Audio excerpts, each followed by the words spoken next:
Hello, this is Kamlesh Ahuja, Ahuja sir की chemistry class. आज वाली प्रेजेंट क्लास में हम एल्कोहल और फिनोल की एसिडिक स्ट्रेंथ और उनकी एसिडिक नेचर के बारे में डिस्कस करेंगे।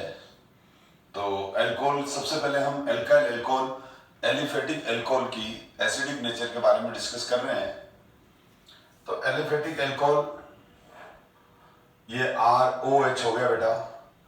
अब ऑक्सीजन की इलेक्ट्रोनेगेटिविटी ज्यादा है, तो ऑक्सीजन की इलेक्ट्रोनेगेटिविटी ज्यादा होने की वजह से क्या हो जाएगा, ऑक्सीजन OH बॉन्ड का जो ये वाला बॉन्ड पेयर है, इस बॉन्ड पेयर को अपनी तरफ खींच लेगा।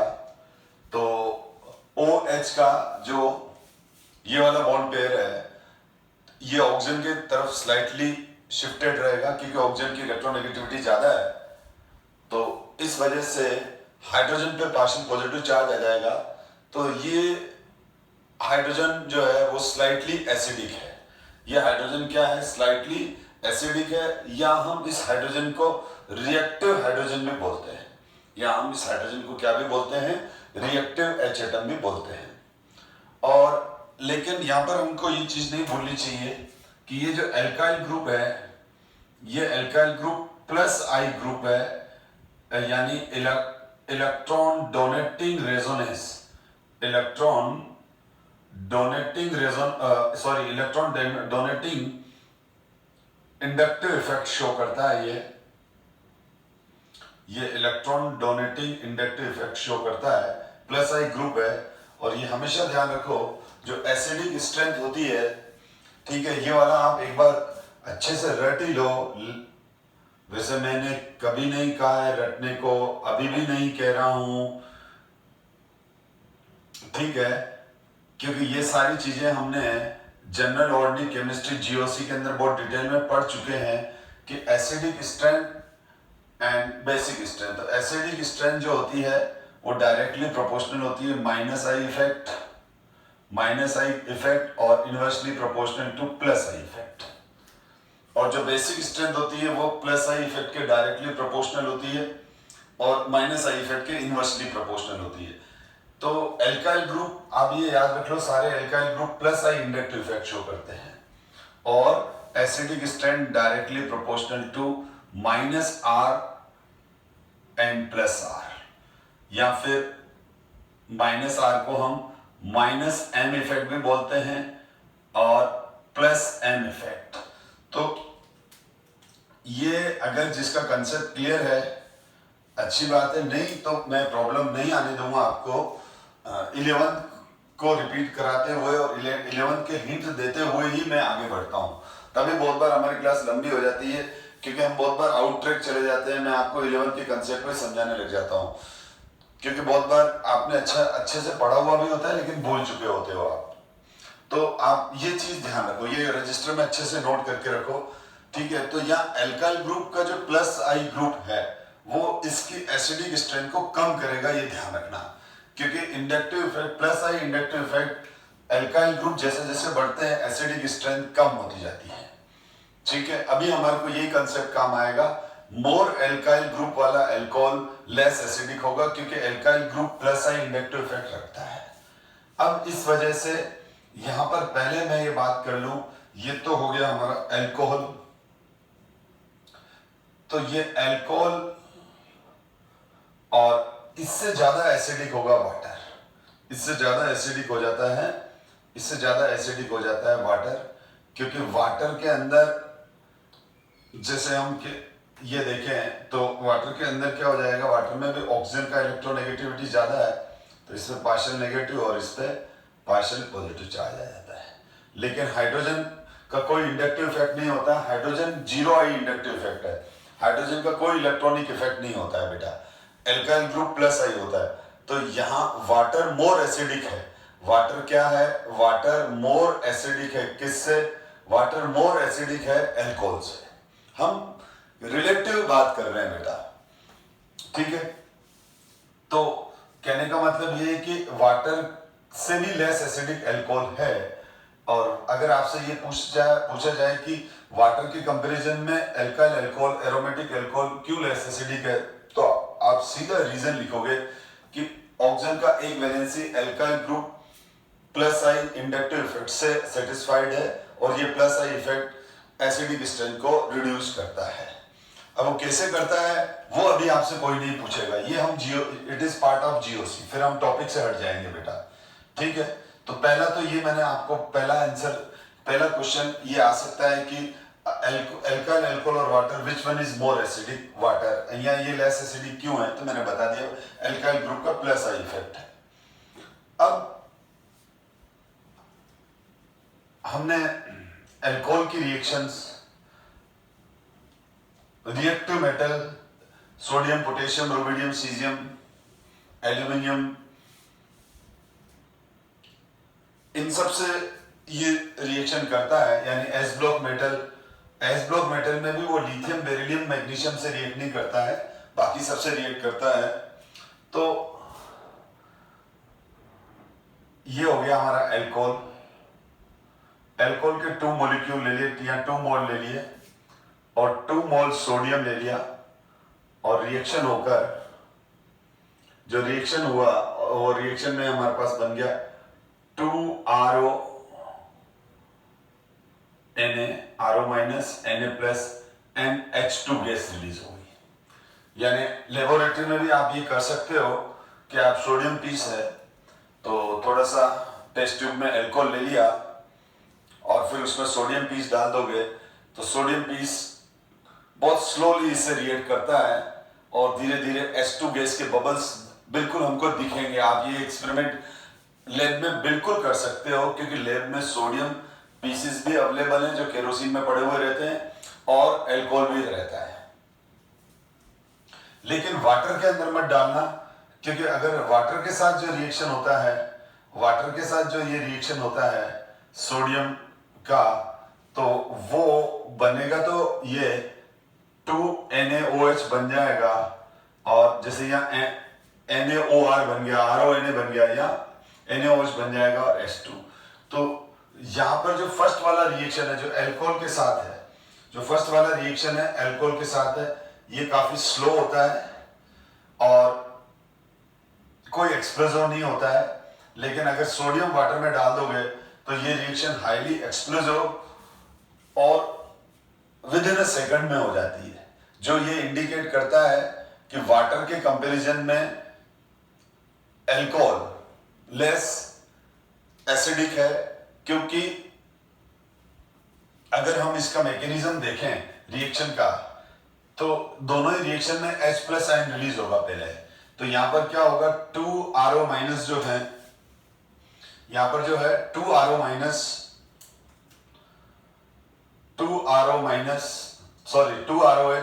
बहुत स्लोली, बहुत ही धीरे धीरे और वो भी खाली सोडियम की प्रेजेंस में इस तरह से आयोनाइज होगा और ये फिर क्या हो जाएगा, ये जो 2 सोडियम है ये 2Na+ में कन्वर्ट हो जाएंगे और ये 2 इलेक्ट्रॉन रिलीज करेंगे। जब अल्कोहल और सोडियम को मिक्स किया तो अल्कोहल 2RO- में और 2H+ में कन्वर्ट हुआ, 2 सोडियम 2Na+, 2 इलेक्ट्रॉन। अब ये दोनों आपस में रिएक्शन करेंगे, ये दोनों इलेक्ट्रॉन इसके पास चले जाएंगे तो ये किस में कन्वर्ट हो जाएगा 2H में और 2H आपस में कंबाइन करके H2 गैस बनेगा और ये रिएक्शन बहुत स्लो होती है। तो इस वजह से क्योंकि ये H बहुत धीरे धीरे निकलता है तो धीरे धीरे H2 गैस निकलती रहती है। लेकिन इसी की जगह अगर हम वाटर लेते हैं तो वाटर के अंदर ये जो H+ आयन है वो ज्यादा तेजी से निकलते हैं तो ज्यादा फास्ट H2 गैस बनती है और रिएक्शन एक्सप्लोसिव हो जाती है। तो ये मैंने रिएक्शन का बताया कि ये प्रोडक्ट कैसे बने हैं। तो alcohol more reactive metal sodium, potassium, rubidium, caesium, specially strontium, barium, aluminium, इन मेटल से रिएक्ट करके और एल्को ऑक्साइड आयन बनाता है। जैसे RO- को क्या इस आयन को हम क्या बोलते हैं, this ion is called alkoxide ion, this ion is called alkoxide ion. तो ये आयन, इस आयन को हम एल्को ऑक्साइड आयन कहते हैं। तो ये जो एल्को ऑक्साइड आयन है ये रिएक्टिव मेटल के साथ रिएक्ट करने पे बन जाता है, इसका नाम हो जाता है सोडियम एल्को ऑक्साइड। अब इसी तरह से अगर मैं इसका एल्यूमिनियम के साथ रिएक्शन कराऊं अगर मैं इसका एल्यूमिनियम के साथ रिएक्शन कराऊं बेटा, तो एल्यूमिनियम मेटल के साथ जब ये रिएक्शन होगा तो एल्यूमिनियम का वैलेंसी 3 होता है बेटा। तो इसको पहले मैं 6 अल्कोहल मॉलिक्यूल रिएक्ट करेंगे 2 एल्यूमिनियम के साथ, और AlOR होल थ्राइस के 2 मॉलिक्यूल बन जाएंगे और प्लस 3H2 रिलीज हो जाएगा, 3H2 गैस रिलीज हो जाएगा। तो अब अगर इस रिएक्शन का मैकेनिज्म बताऊं मैं, तो यहां जो 6 मॉलिक्यूल अल्कोहल हैं, तो ये 6 मॉलिक्यूल अल्कोहल 6RO माइनस में कन्वर्ट होंगे और 6H प्लस आयन रिलीज होंगे। और इधर मैंने 2 एल्यूमिनियम लिए हुए हैं, तो ये जो दोनों एल्यूमिनियम है ये दोनों Al+3 में कन्वर्ट होंगे और 6 इलेक्ट्रॉन निकलेंगे। अब यहां पर ये देखो, ये दोनों आपस में कंबाइन करेंगे, यानी ये जो 6 इलेक्ट्रॉन है इसके पास जाएंगे, ये जो 6 इलेक्ट्रॉन है वो इसके पास जाएंगे और ये 6H में कन्वर्ट हो जाएगा और ये 6H 3H2 में कन्वर्ट हो जाएगा। तो 6H plus ion 6 electron gain करके 6H और 6H से ये 3H2 बना जाएगा। तो ये बन गया हमारा 3H2। और ये अब एक Al+3 के साथ बेटा, एक Al+3 के साथ कितने OR आके जुड़ेंगे? 3 OR आके जुड़ेंगे, क्योंकि एल्यूमिनियम की वैलेंसी कितनी होती है बेटा? 3। ठीक है। अब यहां R की वैल्यू कुछ भी हो सकती है, ठीक है ना? R की वैल्यू कुछ भी हो सकती है, R को आप कंफ्यूज मत करना। अब जैसे R की वैल्यू यहां पर क्या हो सकती है? मिथाइल हो सकती है, इथाइल हो सकती है, ठीक है। R की वैल्यू ये इस तरह से टर्सरी ब्यूटाइल हो सकती है, कोई भी हो सकता है तो R methyl, ethyl, propyl, tertiary butyl कुछ भी हो सकता है। जो R दे रखा हो उसकी वैल्यू यहां डाल दो आप। तो alcohol reactive molecules, reactive metal से रिएक्ट करता है, इसका मतलब इसमें एसिडिक हाइड्रोजन तो है। एसिडिक हाइड्रोजन है मतलब ऐसा हाइड्रोजन है जो as a H+ ion release हो सकता है, जो दिख ही रहा है आपको। और इन एसिडिक हाइड्रोजन को ही हम रिएक्टिव H एटम भी बोलते हैं। यही अल्कोहल जब ग्रिग्नियर रिएजेंट से रिएक्शन करेगा ROH, और इसका रिएक्शन जब हम ग्रिग्नियर रिएजेंट से करेंगे RMgX, ग्रिग्नियर रिएजेंट बहुत ज्यादा रिएक्टिव रिएजेंट है और ये हो जाता है, ये देगा R- और H+, और इधर ये है, तो ये R और ये H ग्रिग्नियर रिएजेंट के साथ रिएक्ट करके ये क्या बना लेगा? RH and MgX OR, तो एल्केन गैस बन जाती है। क्या बन जाती है? तो ग्रिग्नियर रिएजेंट, अब ये R-CH3 होगा तो CH4 बन जाएगा, इथाइल होगा तो इथेन बन जाएगा, उसके हिसाब से देख लेना आप। तो ग्रिग्नियर रिएजेंट अल्कोहल से रिएक्ट करके क्या बना देता है? एल्केन। ये हमेशा ध्यान रखना, ग्रिग्नियर रिएजेंट उन सब ऑर्गेनिक, ग्रिग्नियर रिएजेंट उन सारे ऑर्गेनिक मॉलिक्यूल से रिएक्ट करके एल्केन बनाएगा जिनमें रिएक्टिव H एटम है या एसिडिक H एटम है। इवन देन ये कोई भी एसिड हो, तो ये हमेशा ध्यान रखना, एसिड मॉलिक्यूल कोई भी हो, उससे जब भी ग्रिग्नियर रिएजेंट रिएक्ट करेगा तो सारी रिएक्शन सेकेंडरी हाइड्रोकार्बन गैस बनेगा। बहुत इंपॉर्टेंट बता रहा हूं। अब एसिडिक मॉलिक्यूल कौन से होते हैं? जैसे कार्बोक्सिलिक एसिड, ठीक, HCl, alcohol, even then triple bond, ये भी एसिडिक हाइड्रोजन है, क्योंकि sp कार्बन से जुड़ा हुआ हाइड्रोजन जो हम 11th में पढ़ते थे बेटा, sp कार्बन से जुड़ा हुआ हाइड्रोजन भी रिएक्टिव हाइड्रोजन होता है, एसिडिक हाइड्रोजन होता है। अगर आपको 11th में याद हो तो 11th में हम एक क्वेश्चन आता था कि why terminal alkynes are acidic in nature, और explain acidic character of alkyne in terminal alkane. तो टर्मिनल एल्केन का मतलब लास्ट में ट्रिपल बॉन्ड है तो H होगा, ठीक है ना। अब जैसे ये वाला जो एल्काइन है ये टर्मिनल नहीं है तो बीच वाला है, दोनों तरफ R है, इन दोनों R में से दोनों R अगर H है तो भी ये टर्मिनल एल्काइन होगा, और दोनों R में से एक H भी है, दोनों R में से अगर एक H भी है तो वो टर्मिनल एल्काइन होगा, यानी ट्रिपल बॉन्ड नंबर 1 कार्बन पर किसी भी एक टर्मिनल पर, तो ये एसिडिक, तो ये भी एसिडिक हाइड्रोजन है। तो sp कार्बन का इलेक्ट्रोनेगेटिविटी ज्यादा होता है, इसीलिए sp कार्बन से जो हाइड्रोजन जुड़ा रहता है वो इधर से, तो उसका बॉन्ड sp कार्बन की तरफ पार्शियली शिफ्ट हो जाता है, तो ये एसिडिक हो जाता है। इसके अलावा एसिडिक मॉलिक्यूल क्या होंगे, एसिडिक मॉलिक्यूल दूसरे कौन से होते हैं बेटा, एमीन्स होते हैं, RNH2, तो नाइट्रोजन का इलेक्ट्रोनेगेटिविटी ज्यादा है, तो इन सबसे ग्रिग्नार्ड रिएजेंट हमेशा हाइड्रोकार्बन गैस देगा, एल्केन देगा।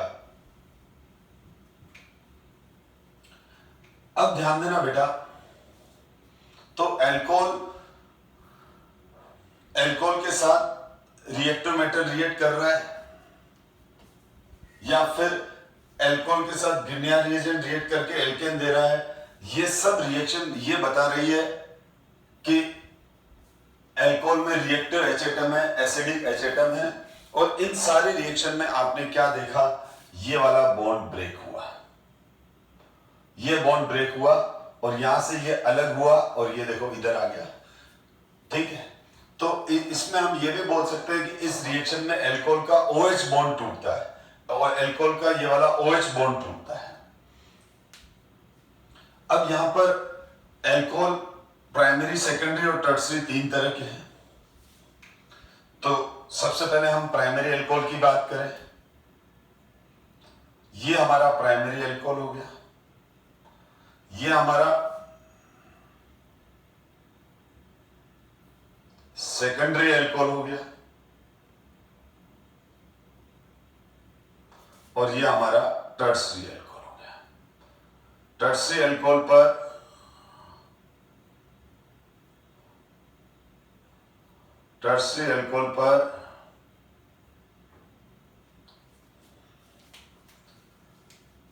ये कार्बन और ये कार्बन, ठीक है ना। तो ये वाला कार्बन है, ये भी कार्बन है और ये भी कार्बन है, अल्फा कार्बन है। अब इसमें क्या हुआ बेटा, एक प्लस आई, ये अल्फा कार्बन हो गया, जिस कार्बन पर फंक्शनल ग्रुप जुड़ा रहता है, तो ये अल्फा कार्बन हो गया, ये अल्फा कार्बन हो गया और ये अल्फा कार्बन हो गया, ये तीनों अल्फा कार्बन है। सॉरी बेटा, सॉरी, ये तीनों अल्फा कार्बन है, लेकिन इस अल्फा कार्बन पर एक प्लस आई एल्काइल ग्रुप जुड़ा हुआ है, इस पर 2 प्लस आई एल्काइल ग्रुप जुड़े हुए हैं, इस पे 3। मैं क्या बोल गया, थोड़ा सा गलत बोल गया मैं, ठीक है, अब मैं करेक्ट कर लिया। तो इस एल्कोहल को हम क्या बोलेंगे, इस एल्कोहल को हम प्राइमरी एल्कोहल कहेंगे, इस एल्कोहल को हम सेकेंडरी एल्कोहल कहेंगे, और इस एल्कोहल को हम टर्सरी एल्कोहल बोलेंगे। तो ये प्राइमरी एल्कोहल, ये सेकेंडरी एल्कोहल और ये टर्सरी एल्कोहल। अब इनकी जो एसिडिक स्ट्रेंथ है वो लेफ्ट राइट चलेंगे तो डिक्रीज होगी। तो इनका, तो मैं क्या लिखूंगा, plus I alkyl group, plus I alkyl group increase on alpha carbon, यानी रेड वाला कार्बन ऑफ एल्कोहल। तो क्या हो जाएगा, acidic nature of alcohol decrease, यानी प्राइमरी एल्कोहल ज्यादा एसिडिक है और सेकेंडरी और कम, और टर्सरी सबसे ज्यादा वीक एसिडिक है। यानी अगर सोडियम मेटल से अगर हम तीनों को एक साथ रिएक्शन कराएं तो सोडियम मेटल के साथ सबसे पहले H2 गैस ये देगा, रिएक्शन ये करेगा, ये सबसे स्लोवेस्ट रिएक्शन करेगा किसी भी रिएक्टिव मेटल से या फिर ग्रिग्नार्ड रिएजेंट से, ठीक है। तो मैंने अभी बताया था कि आपको प्लस आई एल्काइल ग्रुप बढ़ने से एसिडिक स्ट्रेंथ कम हो जाती है, तो रीजन आपको इतना सा ही देना है, ठीक है। क्योंकि ये सब वेरी शॉर्ट आंसर आते हैं, और अगर ऑब्जेक्टिव है तो उसमें तो सीधा ही लिखना है कि प्लस आई ग्रुप टर्सरी अल्कोहल में ज्यादा है, 3 एल्काइल ग्रुप हो गए उसमें। लेकिन अल्कोहल जो है वो NaOH के साथ रिएक्ट नहीं करता है, अल्कोहल जो है वो KOH के साथ रिएक्ट नहीं करता है, यानी रिएक्टिव मेटल के साथ तो रिएक्ट करता है लेकिन NaOH और KOH जैसे बेस के साथ रिएक्ट नहीं करता है, जो ये इंडिकेट करता है कि अल्कोहल का एसिडिक स्ट्रेंथ काफी कम है, क्योंकि NaOH और KOH उन एसिड से रिएक्ट करते हैं जो अपने आप इजीली H+ आयन दे देते हैं। तो अल्कोहल अपने आप इजीली H+ आयन नहीं देता है, वो रिएक्टिव मेटल तो उनसे जबरदस्ती H आयन निकलवा लेते हैं, ठीक है। यानी सोडियम, पोटेशियम, रुबिडियम ये ऐसे मेटल हैं वो अल्कोहल नहीं देना चाहता है H+, यानी अल्कोहल H+ आयन देने में बहुत आनाकानी करता है, अब यूं समझो। लेकिन सोडियम, पोटेशियम, रुबिडियम इतने ज्यादा रिएक्टिव हैं कि उससे वो निकलवा लेते हैं, ठीक है। और लेकिन NaOH, KOH इस तरह के जो भी बेस हैं वो सामने वाले से तभी रिएक्ट कर लेंगे इजीली जब वो सामने वाला भी कंपैरेटिवली इजीली H+ आयन दे देता। सामने वाला अगर आनाकानी करेगा तो वो उससे रिएक्ट नहीं करते हैं, यानी अल्कोहल इतना ज्यादा एसिडिक भी नहीं है कि वो NaOH और KOH से रिएक्ट कर जाए। तो NaOH और KOH से रिएक्ट नहीं करता है, ये आप ध्यान रखना, ठीक है, क्योंकि ये पॉइंट काम आने वाला है आगे। अब हमने इनके एसिडिक स्ट्रेंथ के बारे में, अल्कोहल के बारे में डिस्कस किया और इस रिएक्टिव मेटल, इसकी कुछ स्लाइड में प्रेजेंट कर देता हूं आपको। जो ये देखो, reaction involving cleavage of OH bond, वो मैंने अभी आपको बता ही दिया कि जब सोडियम और रिएक्टिव मेटल से गिनिया रिएजेंट से जब रिएक्शन हो रहा है तो O और H का बॉन्ड ही टूट रहा है। अब acidity of alcohols and phenol, reaction with metal, alcohols and phenol react with active metal such as sodium, potassium and aluminum to yield corresponding alco oxide ion और Fino oxide ion and hydrogen gas, ठीक है। ये मैं पढ़ा चुका, phenol के बारे में मैं अभी डिस्कस करता हूं, बिल्कुल कर ही रहा हूं। तो ये acidity of alcohol, alcohols are however weaker acid than water, this can be illustrated by the reaction of water with alkoxide ion. हाँ चलो ये डिस्कस कर लेते हैं। मैं फिनॉल के बारे में अलग से डिस्कस कर रहा हूं, फिनॉल अभी ले रहे हैं अपन, ठीक है ना। पहले मैंने अल्कोहल और वाटर का कंपैरिजन किया है। अब क्या है, बेसिकली हो क्या रहा है, अभी आपने देखा कि जब हम दो रिएक्शन देखो, ये अल्को ऑक्साइड आयन,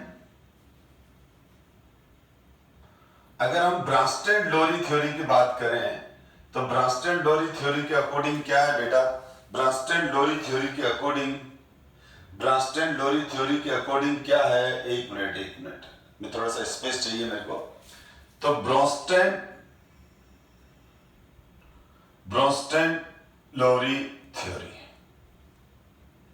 या ये थ्योरी काम आएगी। ये 11th क्लास में हमने 3 थ्योरी पढ़ी थी एसिड बेस में।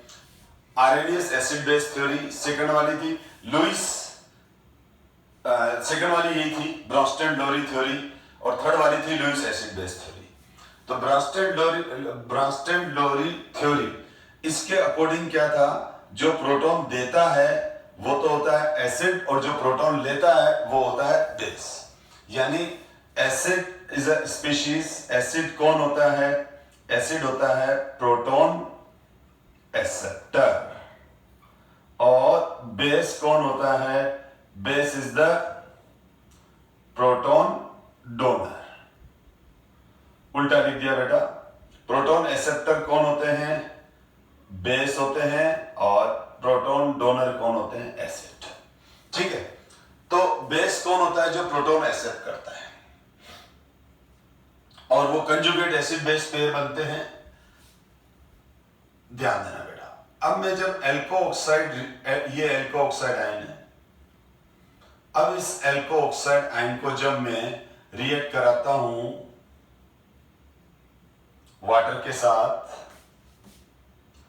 तो मेरे पास बनता है ROH and OH minus ion हमारे पास बना। तो यहां ये मैंने इसको रेड कलर से कर दिया, तो ये रेड वाला एक H इधर आ गया बेटा, ठीक है, और ये OH। तो यहां पर क्या हुआ, वाटर से इसने प्रोटॉन लिया, तो ये जो है ये प्रोटॉन ट्रांसफर हुआ, यहां से यहां क्या ट्रांसफर हुआ,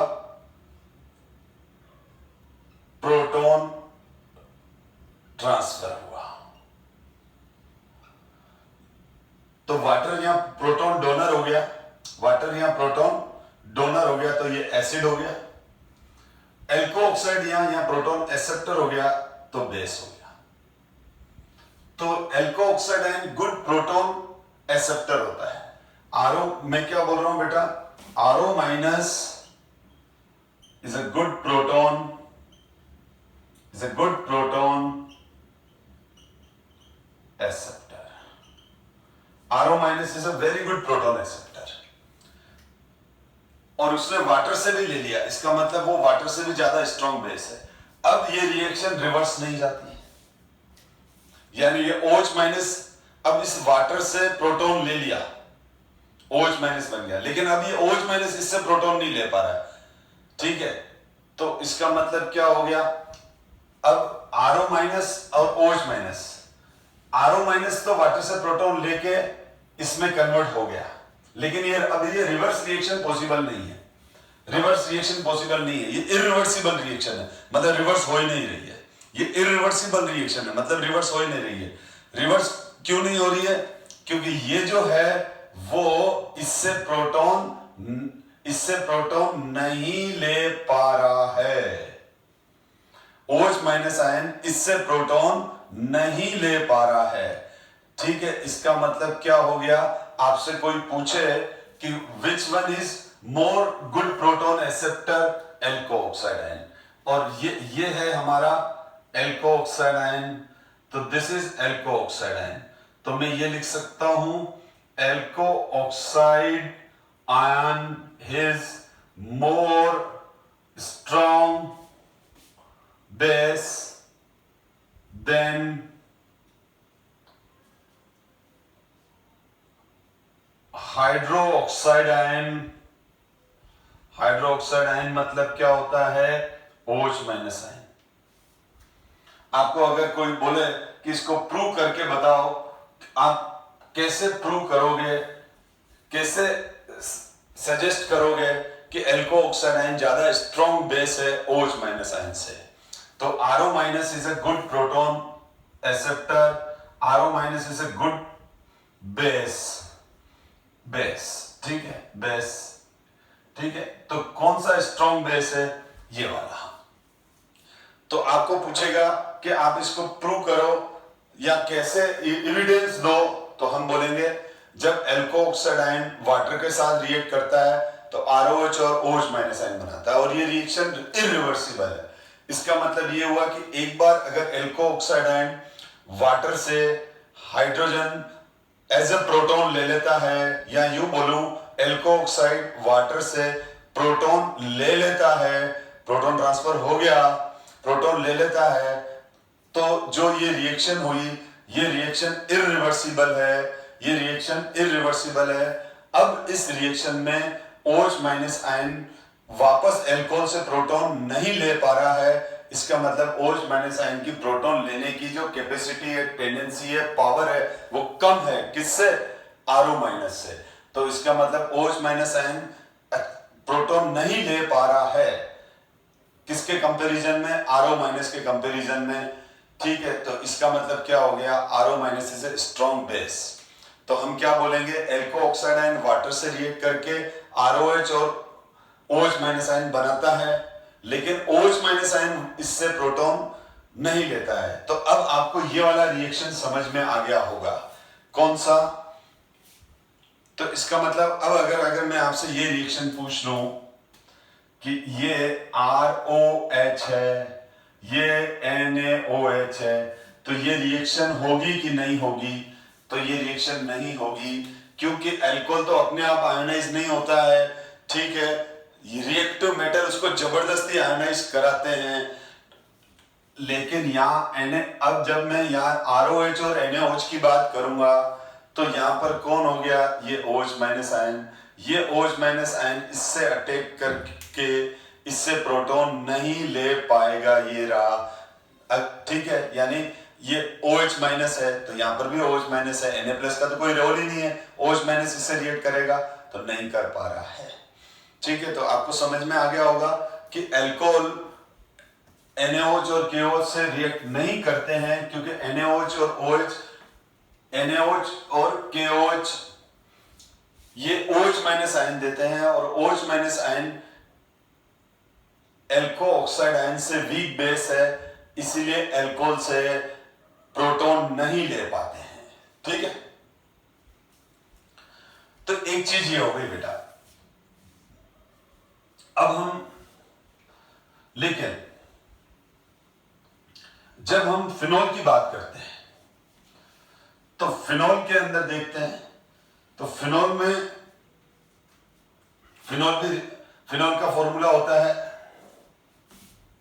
OH, फिनॉल एरोमेटिक एल्कोहल है। और फिनॉल जब एरोमेटिक एल्कोहल है तो फिनॉल इजी, ठीक है, फिनॉल को हम कार्बोलिक एसिड भी कहते हैं। अब मैं फिनॉल को ऐसे नहीं लिख के, मैं अभी रिएक्शन में इजी रहे इसलिए ऐसे लिख देता हूं, phenol is also called carbolic acid. अब क्या है बेटा, फिनॉल जो है, फिनॉल जब सोडियम से रिएक्ट करता है तो ये वाटर से भी ज्यादा तेज रिएक्शन करता है। वाटर में छोटा मोटा ब्लास्ट होता है तो इसमें बड़ा ब्लास्ट हो जाता है।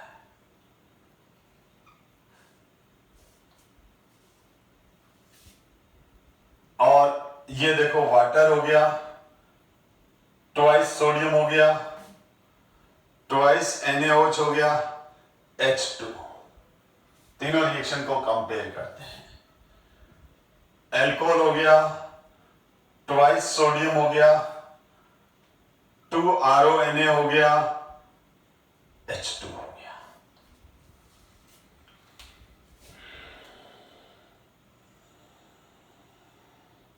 ठीक है, तो ये हो गया बेटा, तीनों हो गए।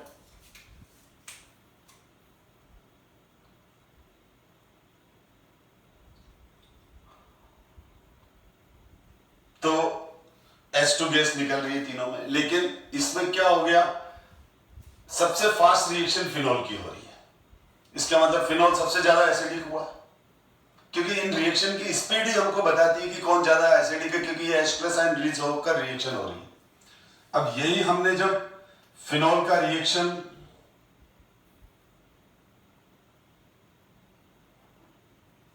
NaOH से किया तो फिनॉल NaOH और KOH से भी रिएक्शन करके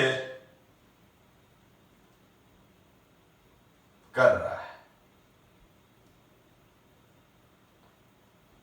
इसका मतलब क्या हो गया, देखो OH माइनस आयन की तो इतनी हिम्मत नहीं है, OH माइनस आयन की इतनी हिम्मत नहीं है कि सामने वाले से खींच के प्रोटॉन ले आए। सामने वाला उसको बोला है कि प्रोटॉन चाहिए तो मेरा ले जा, तो वो रिएक्ट करता है। बात समझो, मैं इस एग्जांपल ये दे रहा हूं ताकि आपको बात समझ में आए कि देखो OH माइनस आयन तो तब रिएक्ट करता है किसी एसिड से जब सामने वाला एसिड कहता है कि आजा तेरे को प्रोटॉन चाहिए तो ले जा। ठीक है, तो वो OH माइनस आयन उससे प्रोटॉन ले लेता है। लेकिन अगर सामने वाला बोलता है कि तेरे में हिम्मत हो तो तू मेरा H एज H+ आयन लेके बता, तो उसके पास जाता ही नहीं है OH माइनस आयन। अल्कोहल ऐसा मॉलिक्यूल है जो इजीली H+ नहीं देता है, वो वाटर से भी वीक एसिड है, इसीलिए NaOH का OH माइनस आयन उससे रिएक्ट नहीं कर रहा है। लेकिन रिएक्टिव मेटल तो सामने वाला अगर इजीली देता है तो ठीक है, नहीं तो खोस के ले लेता है, जबरदस्ती ले लेता है। तो अब यहां पर क्या हो जाता है, अगर फिनॉल जो है, हमने क्या देखा, फिनॉल NaOH और KOH से रिएक्शन करके सोडियम फिनोऑक्साइड आयन बनाता है, इनको फिनोक्साइड आयन बोलते हैं।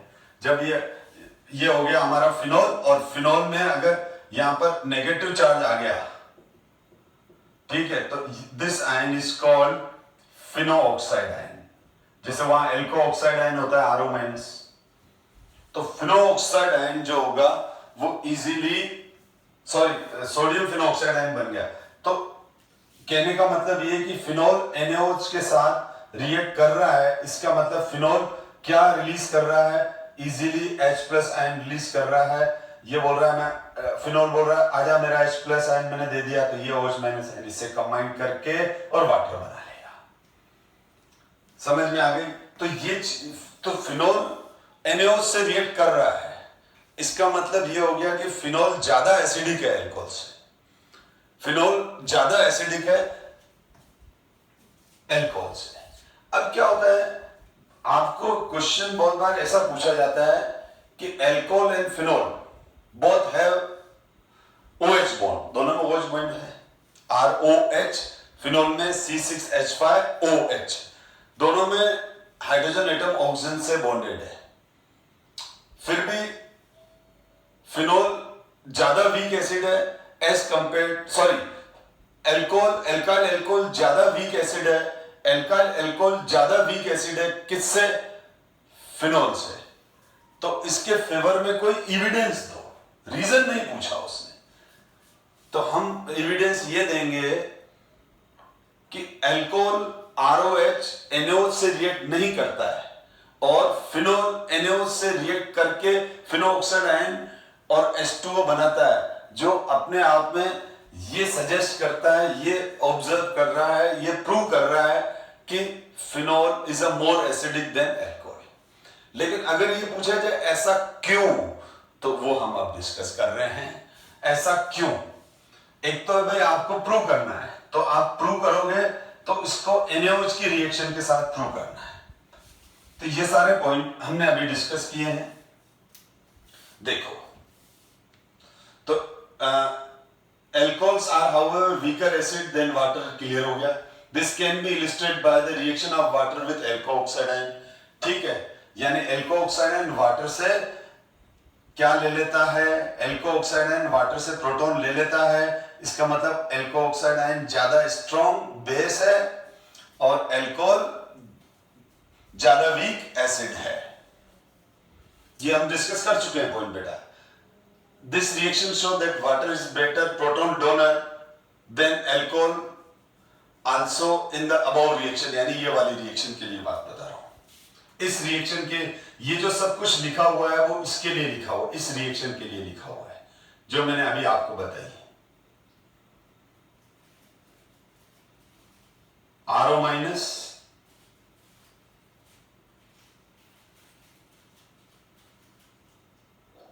वाटर ROH OH माइनस, ये इस रिएक्शन के लिए कह रहा है जो मैं डिस्कस कर चुका हूं बेटा। ये जो स्लाइड में इधर लिखा हुआ है वो ये है, इसको रीड करो और इसको देखो, यानी ये वाटर से क्या ले पा रहा है ये, और फिर रिवर्स रिएक्शन नहीं हो रहा है, यानी OH माइनस आयन तो एल्कोहल से प्रोटॉन नहीं ले पाता है। यानी कहने का मतलब, अगर मैं दूसरी तरीके से समझाऊं आपको, एक बॉक्स में ले लेता हूं ताकि आपको कंफ्यूजन ना हो, कि अगर मैंने एल्कोहल का रिएक्शन OH माइनस से किया तो नो रिएक्शन, मतलब OH माइनस आयन नहीं ले पाता है एल्कोहल से। तो ये इंडिकेट करता है कि एल्कोहल लेस एसिडिक है वाटर से, वाटर इजीली OH, वाटर अपना प्रोटॉन इसको दे रहा है, यानी वाटर मोर एसिडिक है एल्कोहल से। तो आप इसको अच्छे से रीड कर लो, ठीक है। अब जब आप इसको अच्छे से रीड कर लोगे तो आपको समझ में आ जाएगा। साथ में आपको एक चीज और इसकी रीडिंग से समझ में आएगी, देखो कि हमारे पास NaOH है और हमारे पास एल्को ऑक्साइड, सोडियम एल्को ऑक्साइड है। अगर मैं इसको आयनाइज कर रहा हूं तो Na+ OH माइनस है, ये RO माइनस Na प्लस है। अब इन दोनों में से बेटर बेस पूछे तो ये है, क्योंकि एल्को ऑक्साइड आयन ज्यादा स्ट्रॉन्ग। अब NaOH में OH माइनस प्रोटॉन एक्सेप्टर होता है, RONA में RO माइनस प्रोटॉन एक्सेप्टर होता है। तो इन दोनों में से गुड प्रोटॉन एक्सेप्टर कौन है, मैंने अभी बता दिया, ये मोर गुड प्रोटॉन एक्सेप्टर है, मोर गुड प्रोटॉन एक्सेप्टर है। ये मोर गुड प्रोटॉन एक्सेप्टर है। तो इसीलिए R की वैल्यू कुछ भी है, जैसे यहाँ इथो ऑक्साइड हो जाए, R की वैल्यू C2H5 है तो इसका नाम हो जाएगा सोडियम इथो ऑक्साइड। R की वैल्यू CH3 होगी तो सोडियम मिथो ऑक्साइड, R की वैल्यू C2H5 होगी तो सोडियम इथो ऑक्साइड। तो sodium ethoxide, sodium ethoxide, sodium methoxide, sodium alkoxides are more strong base than NaOH and KOH। ठीक है, ये ध्यान रखना है, ये सब चीजें। और वैसे इतनी सारी चीजें कभी बोर्ड में नहीं पूछी हुई है, लेकिन एनसीईआरटी में गिवन है, कॉम्पिटिटिव एग्जाम के हिसाब से इंपॉर्टेंट है, लेकिन एनसीईआरटी में भी है। ये सारा जो मैटर है मैंने कॉपी पेस्ट किया है यहां से, एनसीईआरटी से ही। अब मैं आपको एसिडिटी ऑफ फिनोल्स के बारे में नेक्स्ट क्लास में डिस्कस करूंगा, और भले हो सकता है अभी क्लास छोटी हो गई हो, लेकिन मुझे यहाँ पर बहुत ज्यादा डिटेल फिनोल की, क्योंकि ये टॉपिक ज्यादा इंपॉर्टेंट और ज्यादा लंबा है, तो नेक्स्ट क्लास में मैं डिस्कस करूंगा एसिडिक स्ट्रेंथ ऑफ फिनोल, और उसको हम डिटेल में डिस्कस करेंगे। Thank you so much my dear student.